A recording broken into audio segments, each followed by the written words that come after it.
Gaming is dead. There is not another sentence in this world that grinds my gears more than that one. I've heard that gaming is dead from news articles online to famous YouTubers to small YouTubers to even people I know. And in my opinion, they are slightly correct. I do believe there is a cancerous part of gaming. You don't even need to look out your door or look out your window. You just need to look on anywhere and you'll see flops left and right. Just in the past 5 years, look at Marvel's Avengers, that was ass. Saints Row, ass. Suicide Squad, Skull and Bones, Gollum. Probably the most recent famous flop was Concord, a pay-for live action, horrible character design.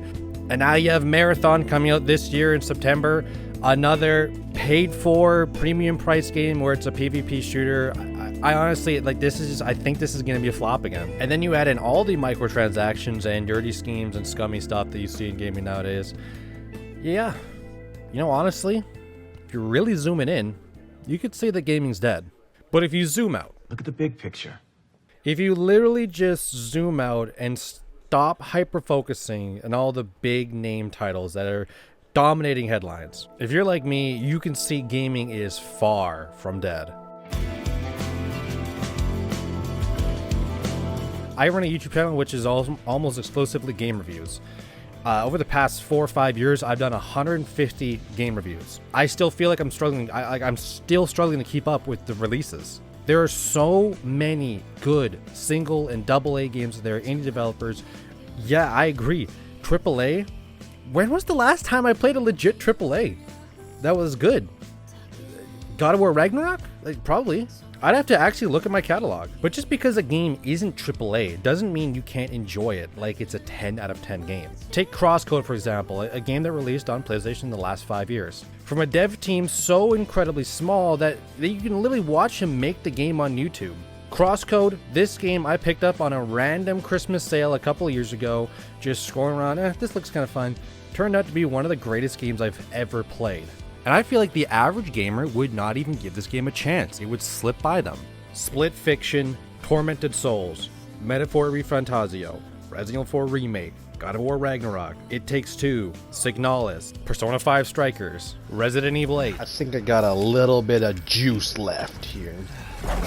These are all games that have released in the past 4 to 5 years that I feel like are really, really strong games. And I've only mentioned the ones that I've played. You know what I didn't mention? Alan Wake 2, Baldur's Gate 3, Sea of Stars, Final Fantasy VII Remake, Final Fantasy VII Rebirth, Yakuza Like a Dragon, Unicorn Overlord, Silent Hill 2 Remake, Claire Obscure, Expedition 33, Kingdom Come Deliverance 2, and I guarantee you,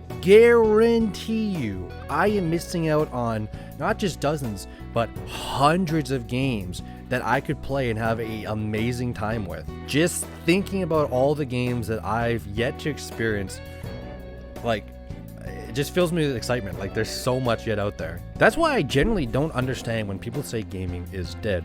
I think they're just hyper-focusing on huge AAA titles and saying, hey, look, this flopped. I was right. Gaming's over, man. But it's like, okay, yeah, I agree. This flopped and it sucked.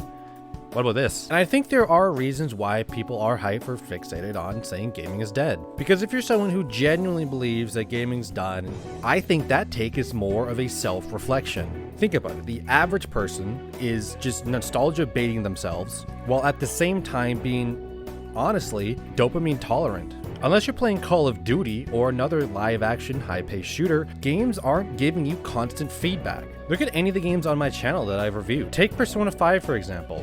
Very, very long game. 120 hours I spent in Royale. If you cut that up and look at it in 10-20 minute segments, it's not gonna blow you away. You don't care. But you compile all those together and you get one of the best experiences of my life. So thanks to modern day society, the average person is pretty dopamine tolerant thanks to cell phones. Playing any sort of campaign game is torturous almost. How many people do you know, even if you're watching this, play a game and then you check your phone just for what? What are you checking your phone for? Is there something you need to check? I feel like there really is people who just can't pay attention to a non-Call of Duty based game. Then you have people who, like I said, nostalgia bait themselves. Every time I review a game on my channel that's GameCube or older, the number one question I always ask myself is this as good as I remember? And in some cases, it isn't. Like 007 GoldenEye ages bad. Doesn't mean it's a bad game, but there are other games, like say Gun on GameCube, one I reviewed most recently. It held up better than I ever expected.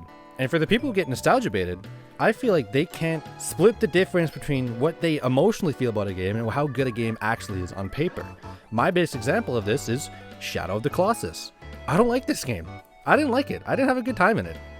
That doesn't mean it's a bad game. Shadow of the Colossus is a good game. And then you get to the other end of the spectrum, which is what I like to call overplaying games. If I sat down and played Persona 5 Royale 120 hours over the course of say 2 weeks, I guarantee you, I wouldn't have thought about it as much as I do now. How you play games is something that I think people don't take into account for. I personally try to min-max my efficiency with gaming. I try to generate scenarios and situations where I can have the utmost fun possible. Because sitting there playing a modern game, thinking about, oh, it's so much better in my day, or playing for 12 hours straight, and then playing again for 12 hours straight, and finishing the game, be like, well, all right, what's next?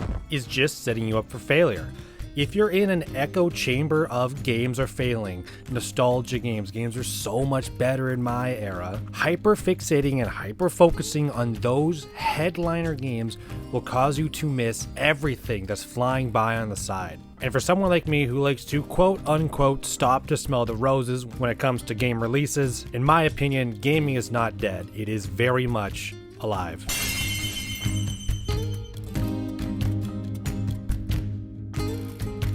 I genuinely cannot agree with the take that gaming is dead, just for the fact that I've so much enjoyed the games I've played recently, games I'm going to play, and games I've missed out on that I haven't even played yet. But this is just one man's opinion. What about yours? Is gaming dead? Is it over? Are we done? Are we cooked? I don't have anything else for an outro, so I'm Roast, Beneath the Mask. Hope you enjoyed this video. Peace out. You've got an hour to get out of Night City and never look back. Oh, my sweet fucking Jesus! Thank you! I knew you could. Shut the fuck up. I wasn't finished. If I ever... What is up? I know what you're thinking. You're only here for the bonus Easter egg soundtrack I put in at the end of every video. But did you also know I have a donation page under Buy Me a Coffee? Donate whatever you want to my channel and I'll put half that back to an environmental charity. So that's that. Enjoy the music. Peace out.